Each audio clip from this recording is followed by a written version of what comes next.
wabarakatuh. Alhamdulillahirabbil alamin. Pagi ini kita dapat berjumpa kembali melanjutkan belajar kita selama bulan Ramadan setiap hari Selasa dan Kamis pagi jam 10 waktu Indonesia Barat, yakni kita sama-sama belajar kitab As'ilatul Atfal Al-Imaniyah karya Syekh Abdullah Ibnu Hamad Ar-Rakaf yang akan dibahas oleh Ustaz Bagus Beliau Semboto. Tafadhol. Bismillahirrahmanirrahim. Alhamdulillahirabbil alamin hamdan katsiran thayyiban mubarakan fihi.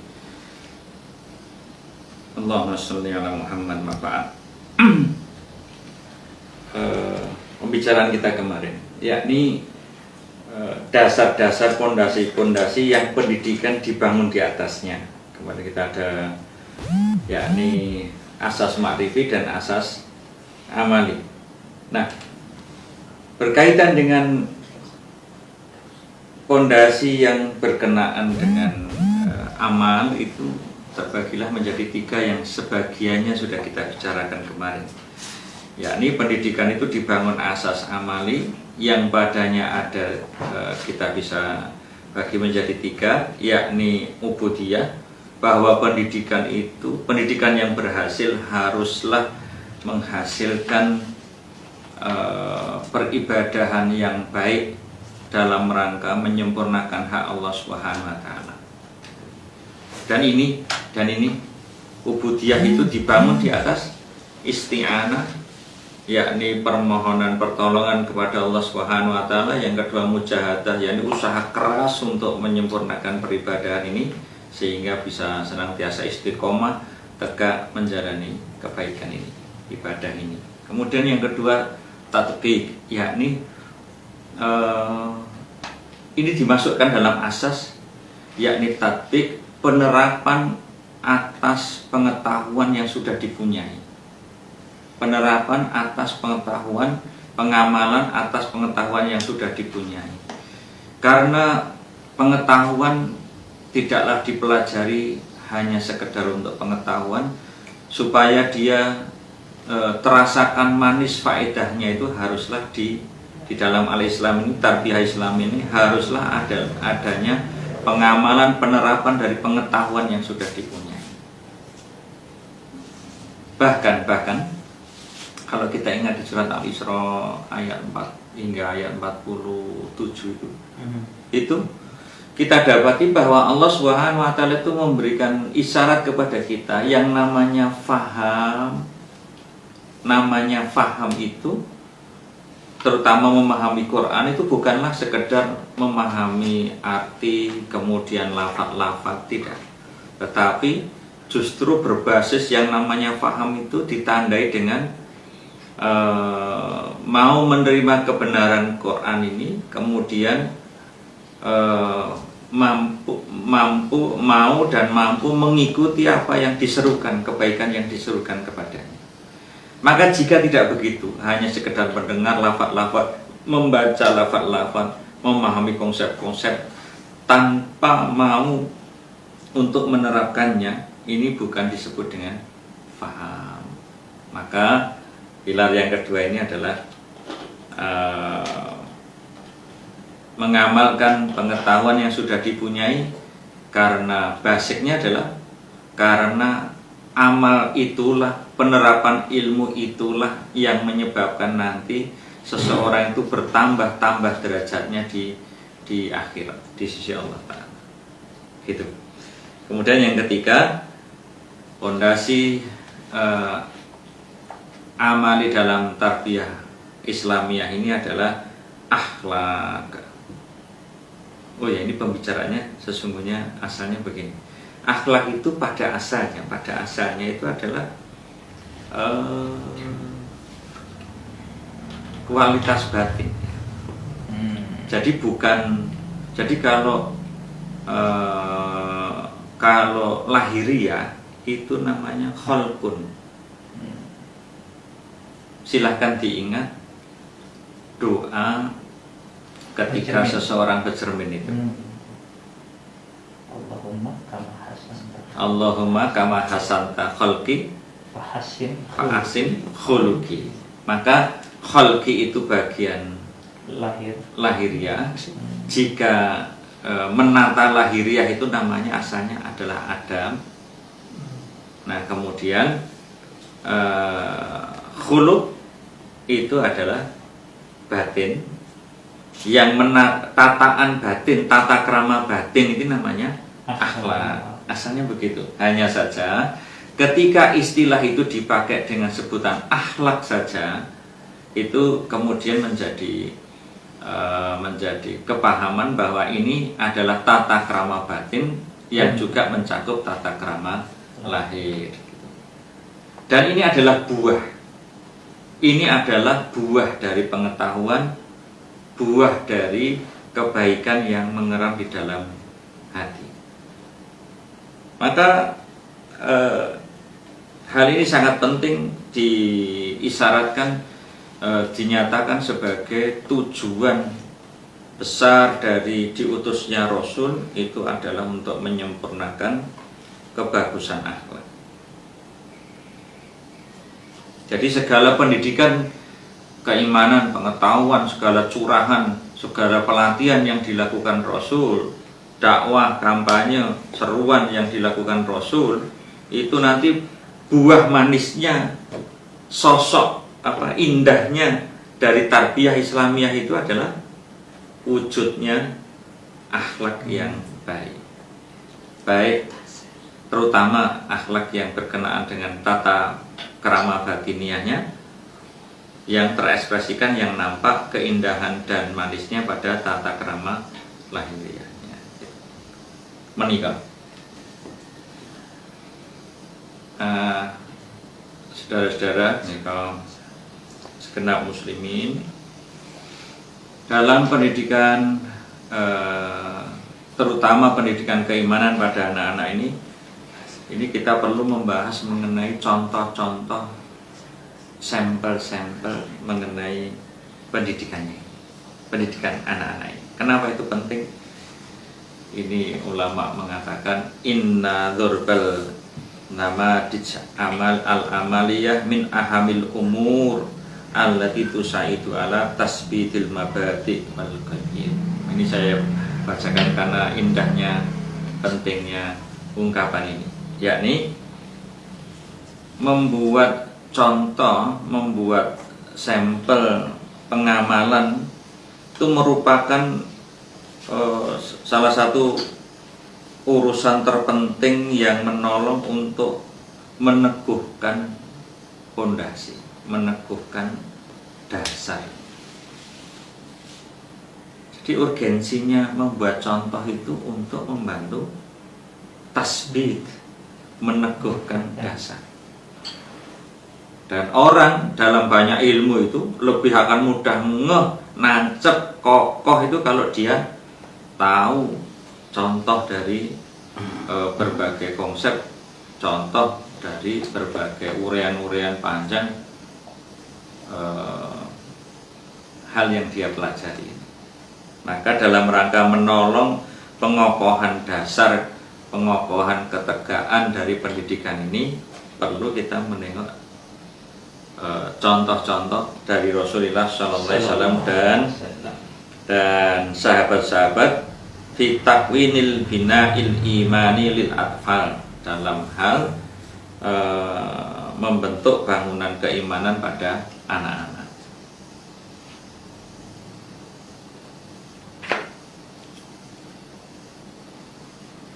Mari kita telusuri beberapanya saja. Ini sebetulnya belum semuanya. Nanti kan sebetulnya banyak banget ini.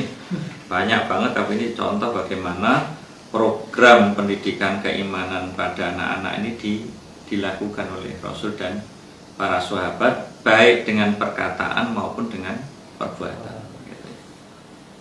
Ini yang pertama. Yang pertama ini yang menyampaikan mantan anak-anak ini, bahkan disebut sahabat kecil. Ibnu Abbas itu kan sahabat kecil. Ketika Rasul meninggal, umurnya belum genap 15 tahun. Belum balik. Ya, dia disebut sahabat kecil itu begitu. Jadi sahabat kecil, tapi kecil bukan kaleng-kaleng, ini kecilnya kecil cabai rawit ini. Ini kecil cabai rawit. Ini termasuk apa namanya sahabat yang cemerlang meskipun mensahabati Rasul hingga belum umur 15 tahun. Itu menyampaikan begini.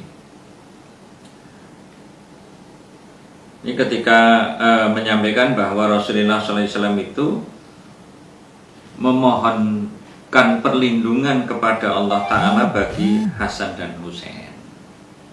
Ini cucu Rasul yang kita sebut balita saja ya. Lihat balita di bawah 5 tahun. Jadi Rasul memintakan perlindungan untuk anak-anak. Ya, ini kebetulan cucunya beliau. Jadi salah satu perbuatan tindakan orang tua dan pengasuh kepada anak-anak itu adalah memintakan perlindungan, ta'awud buat anak-anak ini. Karena anak-anak ini dikeroyok oleh berbagai gangguan.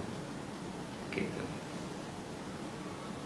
Ini menyampaikan begini Rasul, bahwa bapak moyang Hasan Husain, bapak moyang kalian itu, yang disebut bapak moyang ini mengingatkan pada amalan mbah dulu.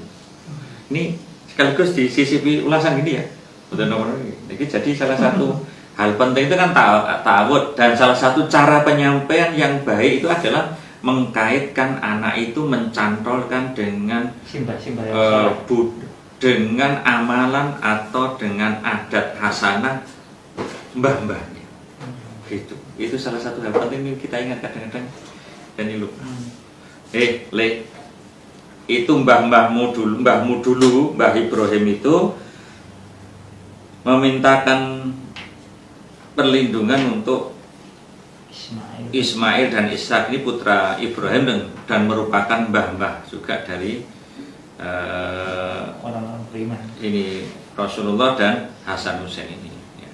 Rasul itu kakeknya Hasan Husain, nah Ismail ini kakek-kakeknya Rasul. Itu begini. Dan ini amalan semenjak dulu, dan kita juga disuruhkan untuk menirukannya, yakni doa a'udzu bikalimatillahi tammah min kulli syaitani wa hammah wa min kulli ainil lammah. Gitu.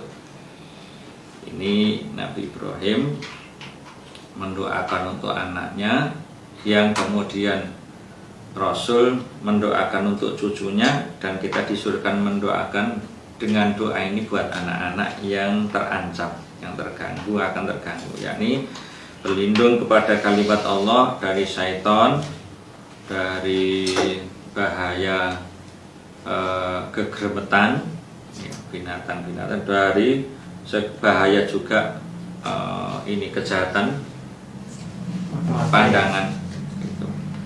Mata yang bisa mencelakakan. Jadi yang pertama ini kita dapati kepada anak ini kok dimasukkan ke tarbiyah imaniyah. Kenapa ini? Karena dalam ta'awudnya ini kan terdapat didikan meminta perlindungan kepada zat yang maha kuat, yakni Allah Subhanahu wa ta'ala. Kemudian yang kedua dari Abu Hurairah mengenai sabda Rasul yang sering kita ucapkan di majelis ini, ma min mauludin yuladu 'alal fitrah, tidaklah seorang anak kecuali dilahirkan atas fitrah, fa abawahu yuhawidanihi au yunassiranihi au yumajisani, lalu kedua orang tuanya lah yang menyahudikan dia atau menasranikan dia atau memajusikan dia. Ini berarti orang tua dengan pengajarannya, dengan pendidikannya ini ada pengaruhnya terhadap anak. Jadi ada parenting ala Islam, ada parenting ala Yahudi, ada parenting ala Nasrani, ada parenting ala Majusi. Misal ada parenting ala kadarnya. Ala kadarnya. Campur aduk. Ala kadar itu Masya Allah, dengan menakjubkan. Dengan yang minim, ya, dengan bekal yang minim. Bekalnya cuma pernah menghasilkan, ya, pernah jadi bapak atau ibu saja.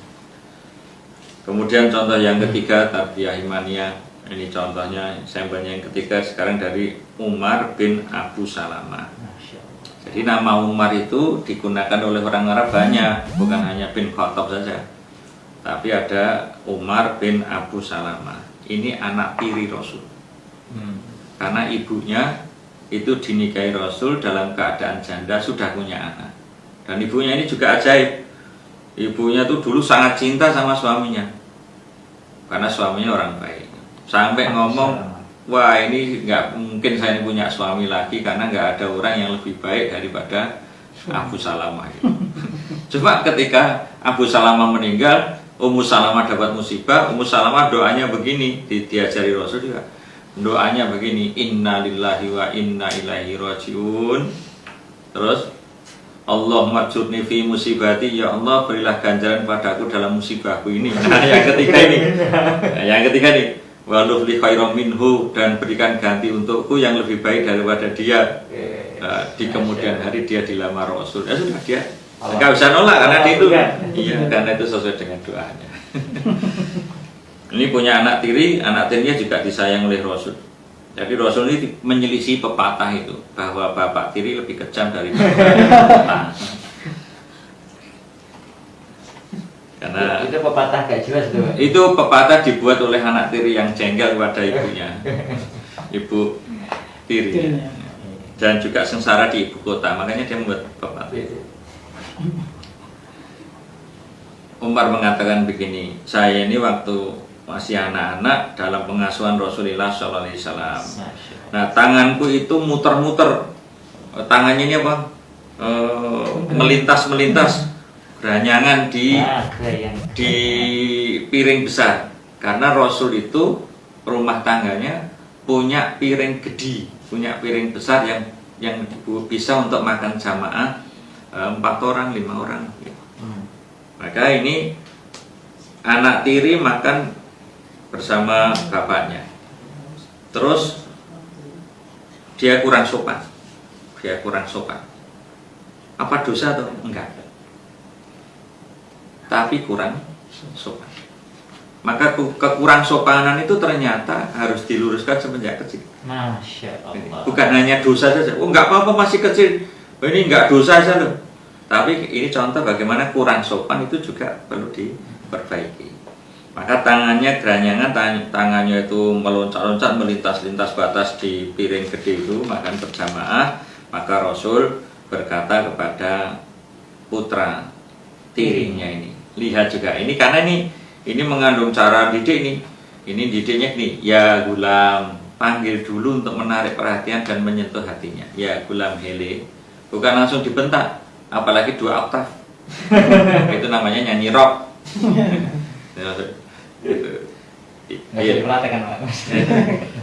Hele. Samillah. Langsung apa?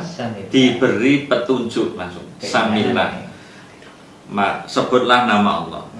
Satu. Jadi ini nanti prakteknya itu kalau makan doa yang paling suka cuma Bismillah. Wakul biyaminik.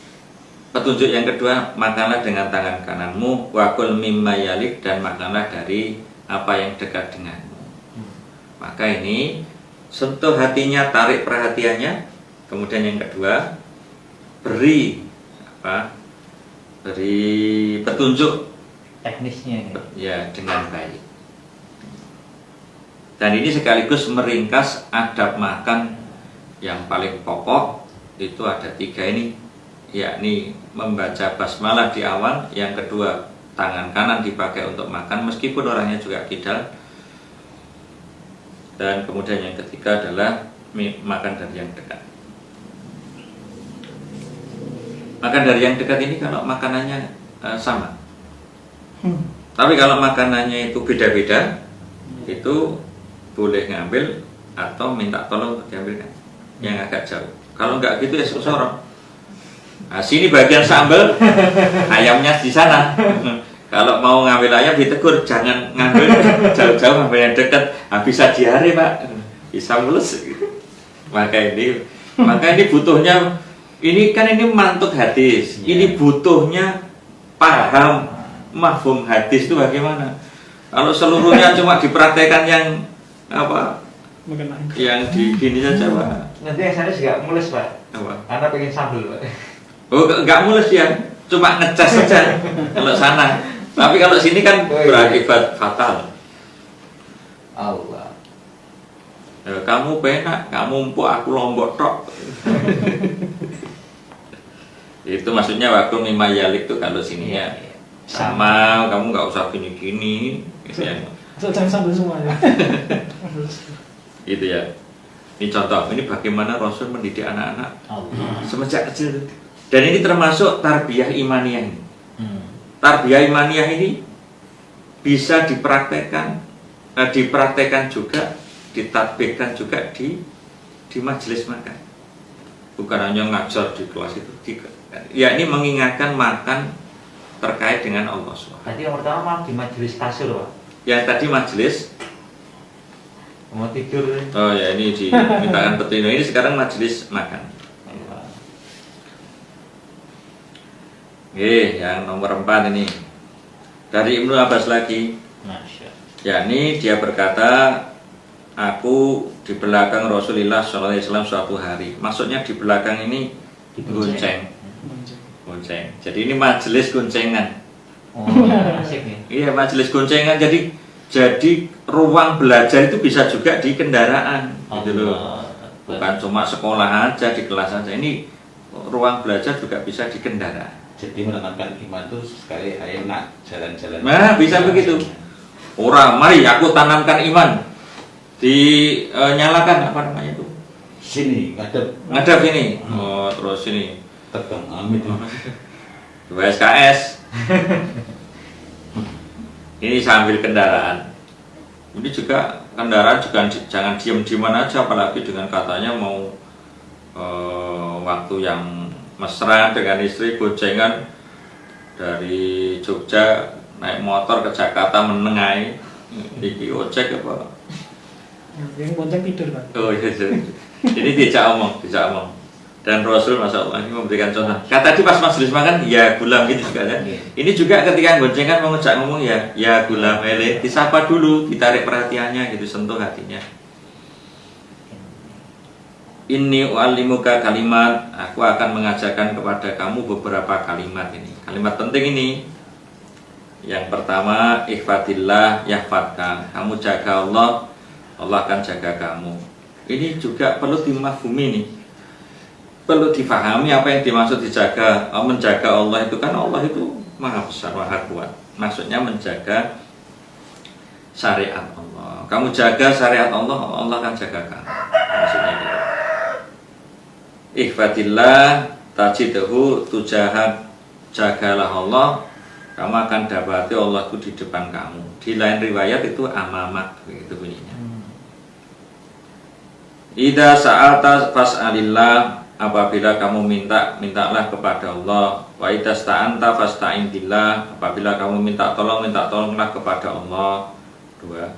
3. Wa'lam annal ummah, ketahuilah bahwasanya umat ini banyak orang ini seluruh dunia.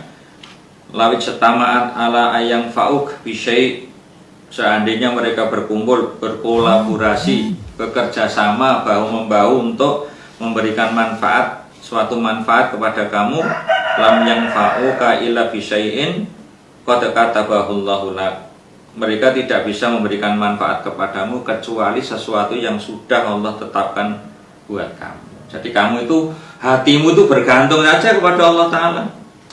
Hatimu itu jangan mengandalkan bergantung kepada orang, meskipun orangnya itu seluruh dunia. Ya rajanya, ya kaisarnya, ma menteri, sampai kerucuk-kerucuknya itu sepakat bulat bunder untuk nolong kamu, tidak bisa kecuali yang sudah ditakdir. Ini kira-kira gimana anak yang dididik dan dia pegang kuat ini gimana? Oh, dia akan tawakal penuh pada Allah. Jadi ini pelajaran di atas kendaraan, dan ini salah satu tarbiyah imaniyah yang besar, saya kira hadis ini. Betul. Salah satu contoh hadis tarbiyah imaniyah untuk anak yang besar tuh hadis ini perlu Dan dilihat. nasihatnya itu Ringkas, nancep ya. bukan dari awal sampai tujuan dinasihati terus. Iya. Ringkas. Tidak semenjak naik sampai turun dinasihati terus, enggak. Ya, kadang-kadang nggak bisa kasih juga apa namanya minuman gitu loh, enak. Ini ringkas ya betul. Ini salah satu hadis yang patut sangat diperhatikan dalam soal tarbiyah imaniyah lil atfal ini hadis ini. Dan kalau mau ngeringkas tadi ngeringkasnya adalah masalah. Kalau diringkas kan jaga syariat, kemudian yang kedua minta kepada Allah, yang ketiga minta tolong kepada Allah. Gitu. Kemudian yang keempat tawakal Allah. 4 ini perlu dididik. Ini dididikkan kepada anak sebelum balik. Dididikkan kepada anak sebelum balik dan pelajarannya disampaikan di kendaraan. Menggunakan kalimat perintah. Menggunakan kalimat perintah. Berarti penggunaan kalimat perintah itu nggak apa-apa ya? Tidak bikin stres. Iya. Tidak bikin stres. Contoh terbaik menggunakan kalimat perintah. Dan anak yang tidak diperintah maka dia tidak akan bagus jadi anak buah. Iya. Dan tadi yang majelis makan tadi ya kalimat perintah. Oh iya, Masya Allah. Langsung samillah wakul biyaminik.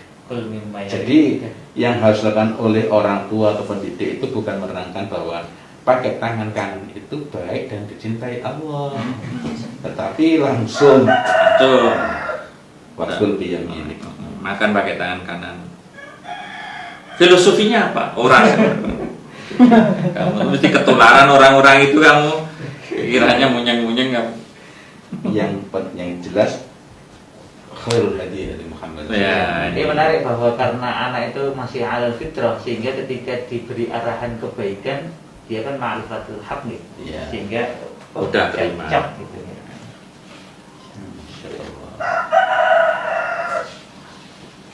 Oke, setelah pelajaran iman di atas kendaraan, yang kelima sekarang dari Hasan bin Ali. Nah ini sekarang dari Hasan bin Ali, seseorang cucu Rasul yang fisiknya kayak Rasul, akhlaknya kayak Rasul. Ini akhlaknya bagus, keren, ganteng samanya. Nantinya Pak nih. Ya sejak kecil dia ganteng, nggak kayak orang. Orang itu kalau ganteng lama-lama luntur, kalau jelek istiqomah dia. Ini Dari ya. imut. Dia mengatakan begini, Allamani Rasulullah SAW, Rasul mengajari aku kalimat yang aku ucapkan di kunut witir. Ini ajaran doa yang digunakan untuk ibadah. Yang kebanyakan doa ini dipraktekkan orang oleh sebagian muslimin saudara kita di kunut subuh. Ini asalnya hadisnya adalah dibaca oleh Hasan yang menerima dari Rasul dan dibaca di dalam kunut pikir. Ya Allah mahdini fiman hadait wa afini fiman afait wa tawallani fiman tawallait wa barik li fima a'tait wa qini syarri ma qadait. Gitu. Innaka taqdi wa la yuqda 'alaik innahu la yaqdiman 'alaik tabarakta rabbana wa ta'alait. Ini doa isinya pertama mengenai hidayah, yang kedua mengenai kesehatan, mengenai afiat, kemudian yang ketiga mengenai perwalian. Ya Allah, aku ini termasuk orang yang Engkau urusi gitu ya. Kemudian yang keempat mengenai barokah. Ya Allah, berilah barokah pada setiap pemberianmu. Maka ini sebetulnya potongannya. Kalau orang mau doa, saya mau berdoa, saya mau berdoa untuk setiap pemberian Allah Ta'ala, motong ini juga boleh kok. Wa barik li fima a'tait. Wa barik li fima a'tait ya Allah. Wa barik li. Jadi Allahumma barik lana fima razaqtana. Itu enggak bukan boleh, doa boleh. makan ya, Pak? Boleh, itu doa untuk pakai sepatu boleh. Dapat sepatu. Terus yang ke berapa tadi? 5 ya. Kelima adalah tentang keburukan takdir. Jadi meminta perlindungan dari keburukan takdir.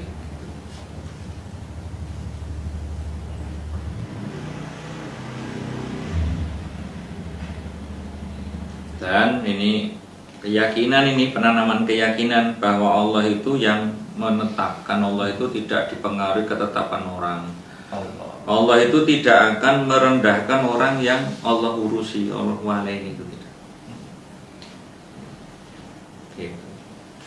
Ini pendidikan Rasul, pendidikan pengasuh, pendidik kepada anak yang masih kecil melalui doa. Jadi ini pendidikan keimanan melalui doa juga. Kalau awal tadi anak ini didoakan, yang ini diajari doa untuk diamalkan sendiri. Ya, diajari doa untuk diamalkan.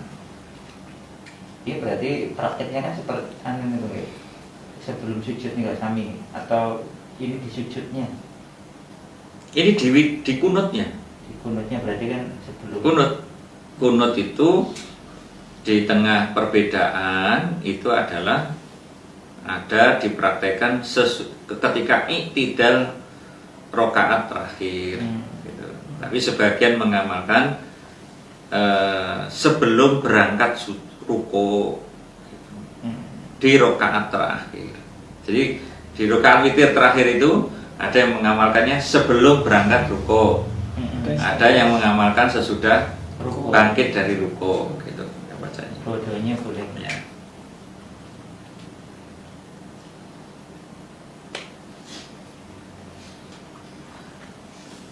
Apa doa yang ini kalau untuk orang tua apa saja doa yang telah Engkau ajarkan kepada anak-anak.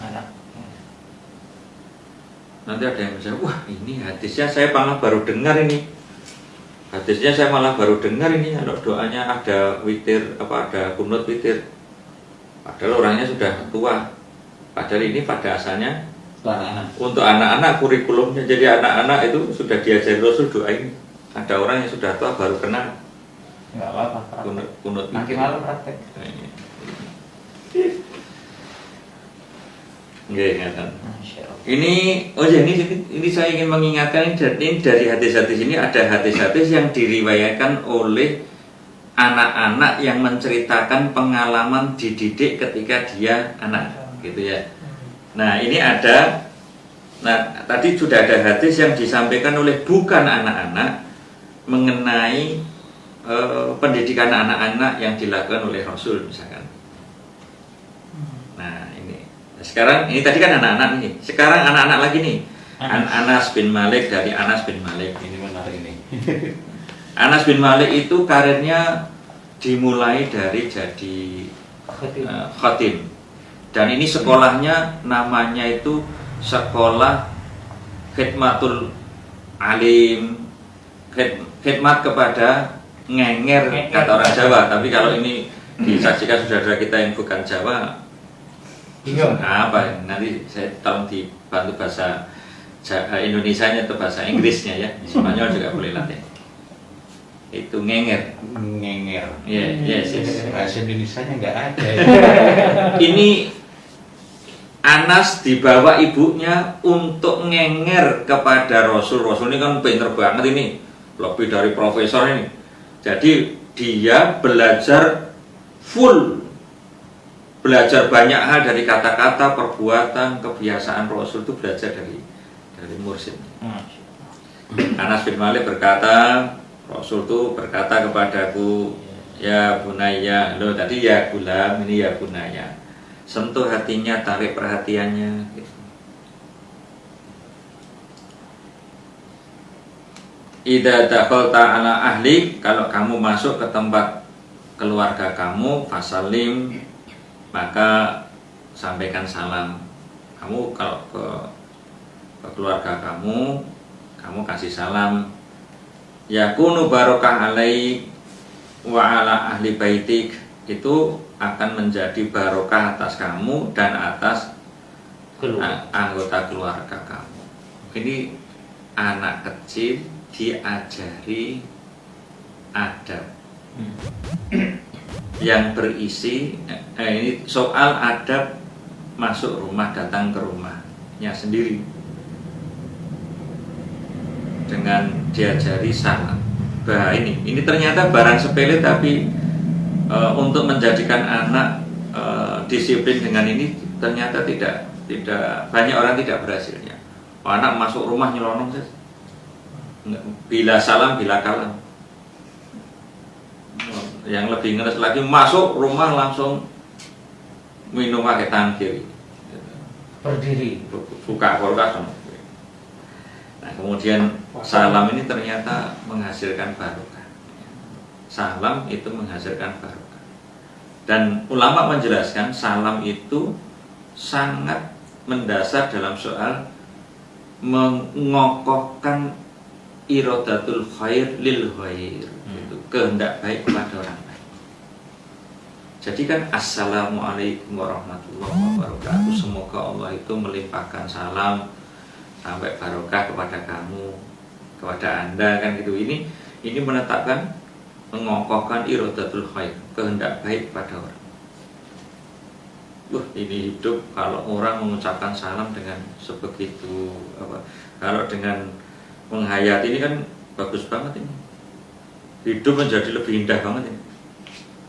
Ini dalam soal pendidikan, pendidikan Rasul mendidikan adab salam kepada anak-anak. Gitu.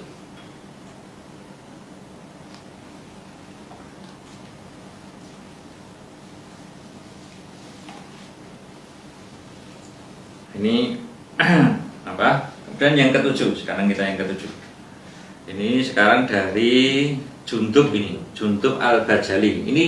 Ini juga hadis yang berasal dari anak-anak mengisahkan pengalamannya ketika duduk dididik oleh Rasul, yakni dulu kami ini bersama Rasul dan kami ini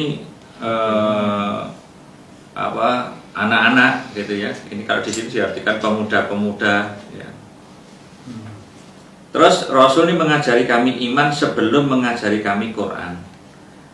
Rasul mengajarkan kepada kami soal-soal keyakinan sebelum mengajarkan Quran.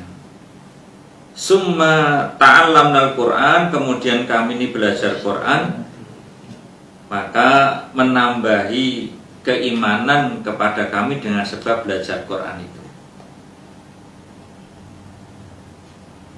Jadi metode Rasul mendahulukan pendidikan iman dibandingkan pendidikan konsep-konsep pendidikan yang Quran yang isinya berbagai hukum-hukum gitu.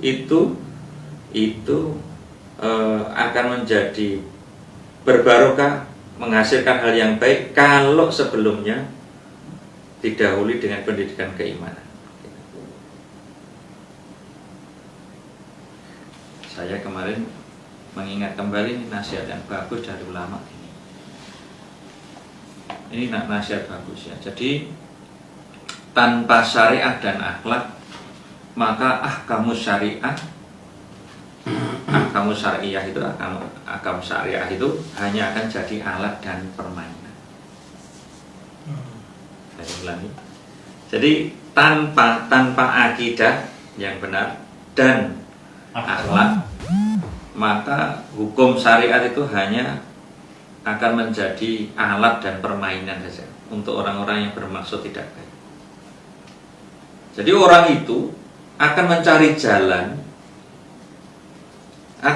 jalan untuk meloloskan keinginannya, syahwat-syahwatnya itu dengan, kalau jika perlu bertameng dengan syariat. Iya, ahkam. Gitu. Maka ini pentingnya pendidikan keimanan sebelum pendidikan isi dari Quran banyak-banyak. Karena akibat dari tidak tertancapnya keimanan sebelum belajar Quran banyak-banyak, nanti bisa-bisa mempunyai pengetahuan tentang Quran yang banyak tetapi semakin menjauh dari Islam.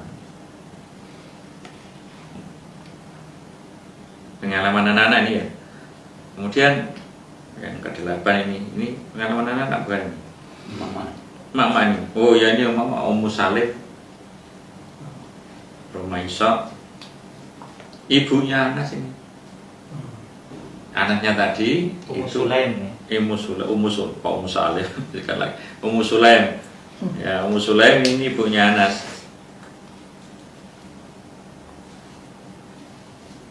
Beliau mengisahkan begini, Aslam tuh aku masuk Islam dan Anas tuh masih kecil.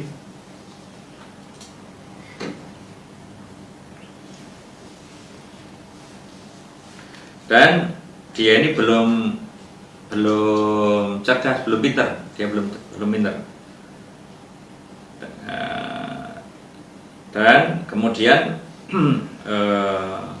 Ummu Sulaim ini ibunya Anas ini mentalkin kepada Anas. Saya ulangi ya, metode pendidikan, salah satu metode pendidikan itu adalah talqin.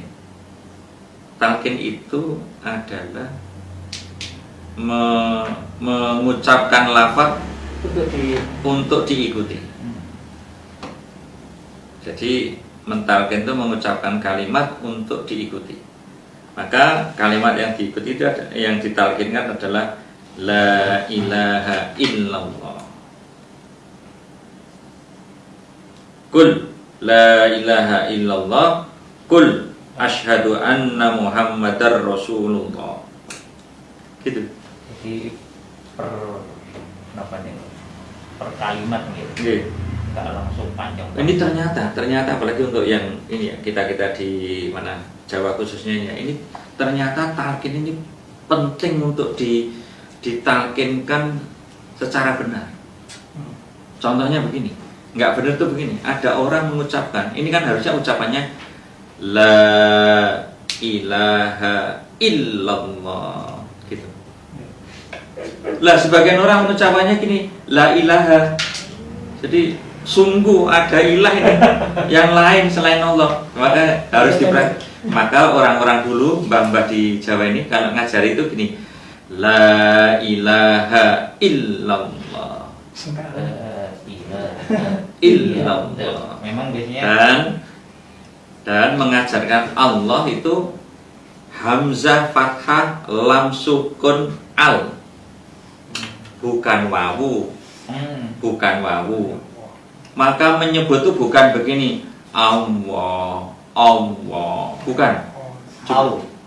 Juga bukan Allah, bukan. Tetapi hamzah fathah lam sukun al. Maka maksudnya apa? tadi la ilaha illallah. Terus ini lagi pakai kalimat perintahnya. Qul. Tidak contohnya ya, Le.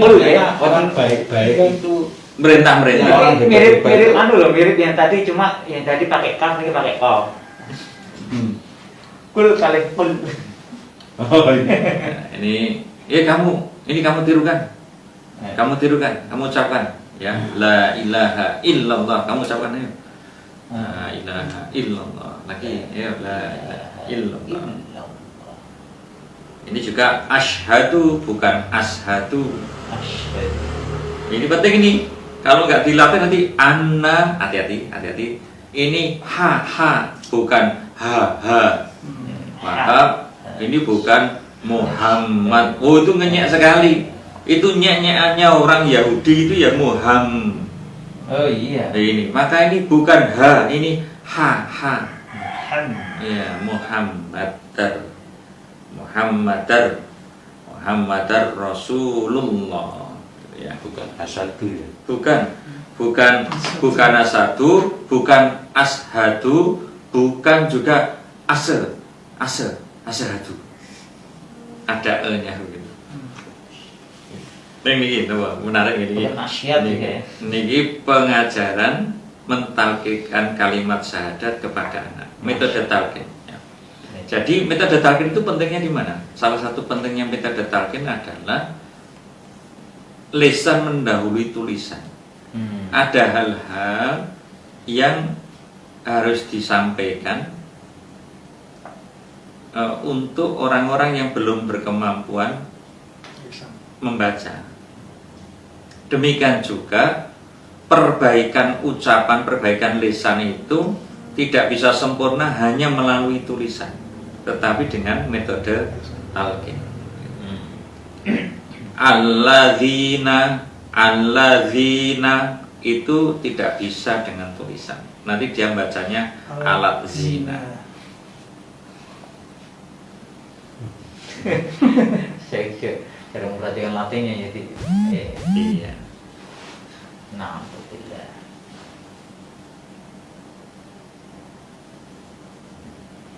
Iya. Sebagaimana beberapa teman tuh namanya fathur jadi fatur.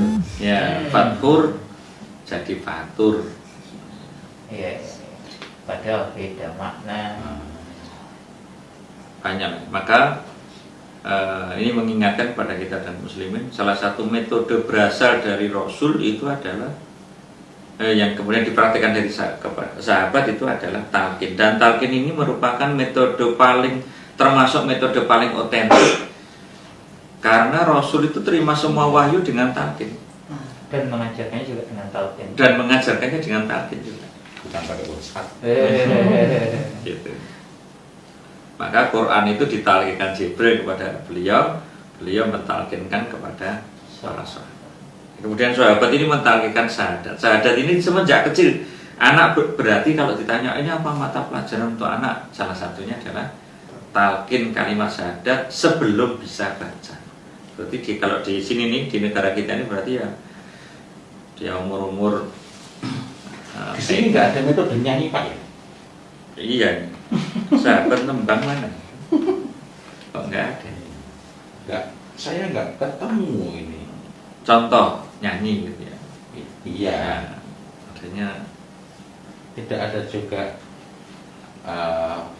Tepuk-tepuk. tepuk anak Iya. soleh.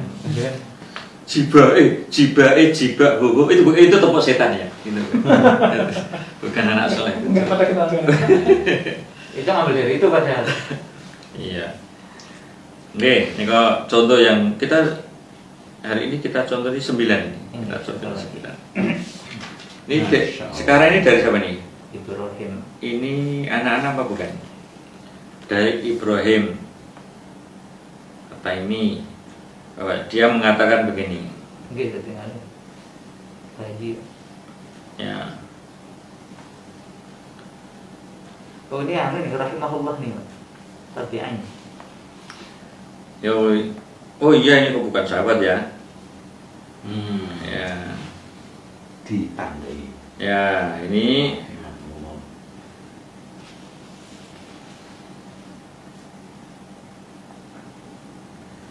jadi adalah mereka itu bisa tabiin, bisa menggambarkan sahabat ya.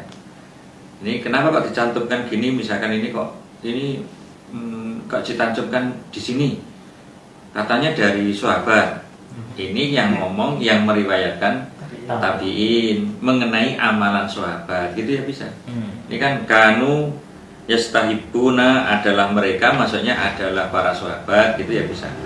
Itu seneng bahwa hal paling awal yang fasih diucapkan oleh anak-anak dan bahwasanya mereka mengajarkan kepada anak-anak, ini berkaitan dengan di atasnya ibunya Anas tadi ya. Itu adalah la ilaha illallah, dan ini metodenya perkalian 7, repetisinya itu 7. Ini gaya sahabat begitu. Ini kalau mau dipakai talqin 7 kali dalam berbagai hal yang lain juga. Tapi apakah ini pembatasan? Yang enggak, karena ada juga orang yang 7 kali belum bisa-bisa. Loh kok sahabat sudah bisa? Ya beda sama kamu. Lu siapa? Tapi yang dikenalkan pertama kali itu adalah Larangan. Iya. Nah ini kan kalimatnya kita runuti biar cetak gitu ya. Ini Ibrahim meriwayatkan bahwa para sahabat itu seneng kalau anaknya fasih pertama kali ngucap itu adalah kalimat La ilaha illallah. Gitu. Sampai fasih ya, Masya. Jadi kan kecil banget tuh. Kan mentalkinkan kan berarti masih 2 tahunan ya. Ya 2 tahunan baru Itu aja sudah mulai ngomong tuh. Itu sudah ditalkini dengan la. Illallah. Jadi semenjak kecil itu Yang dikenalkan pertama kali Allah bukan cicak ya. iya. Apalagi ya bukan nyanyi juga. Oh ame-ame belalang kupu-kupu, siang makan nasi, kalau malam minum susu. Itu bayi apa itu? Itu bayi apa? Kok kecil-kecil Bayi merah itu. kok makan nasi? Itu bayi apa itu? Itu bayi brengosen itu. Siang makan nasi. Bayi juga siang makan nasi. Betul dia. Iya. Ngeri ya? Itu lagu yang mengerikan. Dan Tidak bernilai pahala. Dan kita mau menerimanya jadi pengajaran turun temurun di pada anak. Buatan. Oke, alhamdulillah kita sudah tahu.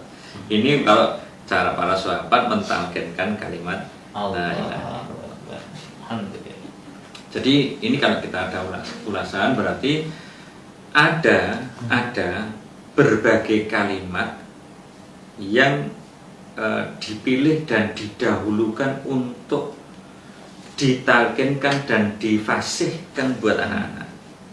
Dan tentu saja kalimat-kalimat ini adalah kalimat yang bermanfaat, bukan kalimat yang benar dan bermanfaat, bukan kalimat batil. Dan juga kalimat ini, yang kedua, kalimat ini mestinya bukan kalimat